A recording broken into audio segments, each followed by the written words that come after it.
Culture, Grani en émotion, 17 sculpteurs révèlent leur talent au symposium de Laongo. Le symposium de Laongo, situé à quelques kilomètres de Ouagadougou au Burkina Faso, est devenu un événement incontournable pour les amateurs d'art et les passionnés de la sculpture. Cette année, 17 sculpteurs talentueux se sont réunis à l'occasion du 14e symposium international de sculpture sur granit pour créer des œuvres monumentales sur granit, mettant en valeur leur savoir-faire et leur créativité. Organisé tous les 2 ans, le symposium, qui se tient du 5 au 24 octobre 2024, attire des artistes de divers horizons, tant locaux qu'internationaux. Cette année, les sculpteurs ont été invités à explorer des thèmes liés à la nature, à la société et à l'identité culturelle. L'artiste malienne Indépendance d'Oignon, qui participe pour la première fois à cet événement, crée une œuvre symbolisant l'amour et la coexistence, mettant en avant l'importance de ces valeurs dans notre société. Mon œuvre parle du vivre ensemble. C'est 2 personnages, un homme et une femme qui sont collés. Il est important de s'aimer l'amour partout où nous passons.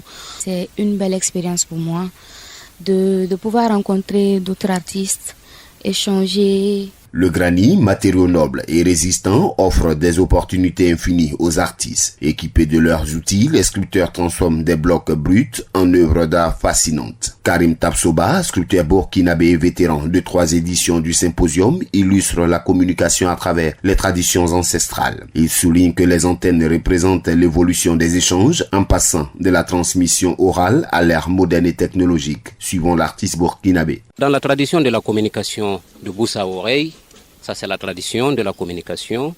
Et vu l'évolution, la modernité de la communication, on a les antennes qui favorisent et qui élargissent vraiment la communication. Le symposium ne se limite pas à la création artistique, il constitue aussi un espace d'échange entre artistes, visiteurs et passionnés d'art. Les organisateurs cherchaient à rassembler des artistes pour qu'ils marquent les roches de Laongo, transformant ainsi ce lieu en une destination touristique incontournable au Burkina Faso. Siriki, qui, l'initiateur du symposium, souligne que cela a permis d'attirer des visiteurs tout au long de l'année. Écoutons l'initiateur. Venir dans la brousse, rencontrer des effleurements granitiques et puis laisser notre empreinte dessus pour les générations futures, c'était pour moi comme une mission. Aujourd'hui, Laongo est devenu une destination touristique qui reçoit des gens tout au long de l'année. Depuis 1988, plus d'une 60aine d'artistes ont laissé libre cours à leur créativité sur le granit de Laongo. En attendant la fin du symposium, plus de 2000 œuvres sont exposées, offrant un spectacle unique à des milliers de visiteurs. Cet événement continue d'inspirer de nombreuses générations d'artistes et de passionnés, faisant de Laongo un véritable carrefour artistique en Afrique. Accra, Agence Presse Radio et Audio.